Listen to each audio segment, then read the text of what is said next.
أعزائي الكرام، إذا كان الذكر هو اسم الحديث مع الله فلا حد للذكر. لكل عبادة حد، أي أن الله يريد من الإنسان أن يعتبر نفسه حاضرا في حضرته في كل حال، فما فائدة ذلك؟ النبي الكريم صلى الله عليه وسلم يقول: إذا وصل الإنسان إلى هذه الحالة يمكنه أن يهزم الشيطان، أي أن هذه القوة ستتولد بداخلك.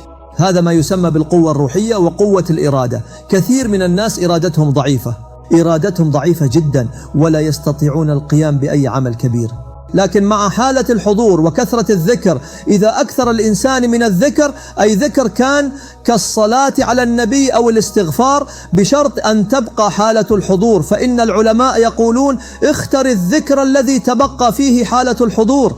هناك آلاف الأذكار وأكثر من 1000 اسم لله، مثلا: يا خير محبوب، يا الله، لا أحد أحب إلينا منك. المقصود هنا أن يبقى القلب والفكر حاضرين مع الذكر، لنتأكد فعلا هل نعتبر الله أحب إلينا من كل شيء أم أن المال أحب إلينا منه. أي لا يكون الذكر كاذبا، كأن نقول: يا خير محبوب، ونحن غير مستعدين لأن نعطي حتى روبية واحدة في سبيل الله، فهذا ذكر كاذب. لا يكون الذكر كاذبا كأن نقول: يا ستار يا ستار يا ساتر الذنوب، ثم لا نستر ذنب أي مؤمن، بل نغتاب المؤمنين ونذلهم. هذا الذكر يكون في تعارض مع العمل. أي ذكر تؤديه يجب ألا يكون مخالفا لأعمالك. حالة الحضور: استغفر الله في جلالك، أي يا الله أتوب إليك في حضرتك في عظمتك لأنني ارتكبت الذنوب في حضرتك. أي ذكر كان، سواء كان الصلاة على النبي أو الاستغفار أو لا إله إلا الله، والاستغفار مع لا إله إلا الله هما من أفضل الأذكار، لأننا كلما ارتكبنا ذنبا في الحقيقة، إذا نظرنا إلى الأمر من الناحية المعنوية والعلمية والفلسفية، فكلما ارتكبنا ذنبا ماذا فعلنا؟ والعياذ بالله، لقد اعتبرنا الله صغيرا في تلك اللحظة، واعتبرنا الذنب عظيما.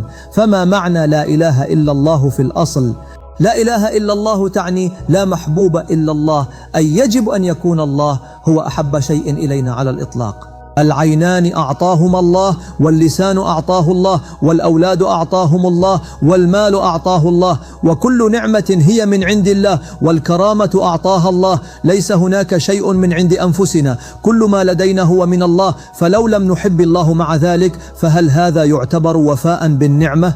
أبدا أعزائي، أبدا ليس كذلك. لذلك لا محبوب إلا الله، بل هناك جملة أخرى يقولها العارفون: المعبود هو نفسه. الناس مساكين وجهلة لا يفهمون.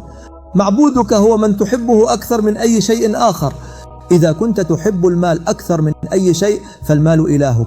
إذا كنت تحب زوجتك أكثر من الله أو أهل البيت فزوجتك إلهك. الله هو الأصل، كما قال: قل إن صلاتي ونسكي ومحياي ومماتي لله رب العالمين. لقد جعل الله محبة أهل البيت ومودتهم واجبة لهذا السبب. أحبوا أهل البيت. المحبة الحقيقية أعلى من كل شيء، أعلى من الزوجة، من الأولاد، من النفس، من المال، من الوطن، من السلطة، ومن كل شيء آخر. عندها فقط نكون مسلمين حقا. فمقصد لا إله إلا الله هو أنه لا معبود، أي لا محبوب إلا الله. لا يوجد معبود سوى الله، أي لا يوجد محبوب أعظم من الله. لكن الناس المساكين يعتبرون آلاف الأشياء الأخرى محبوبة، ويقولون بألسنتهم فقط لا إله إلا الله. لذلك كلما ذكرنا الله يجب أن يكون ذلك مع تفكر، لا بالكلام فقط. وأما عن المحبوب الحقيقي فمن يمكن أن يكون أحب إلينا من الله؟ جميع المحبوبين في الدنيا هم من يوفون بالوفاء.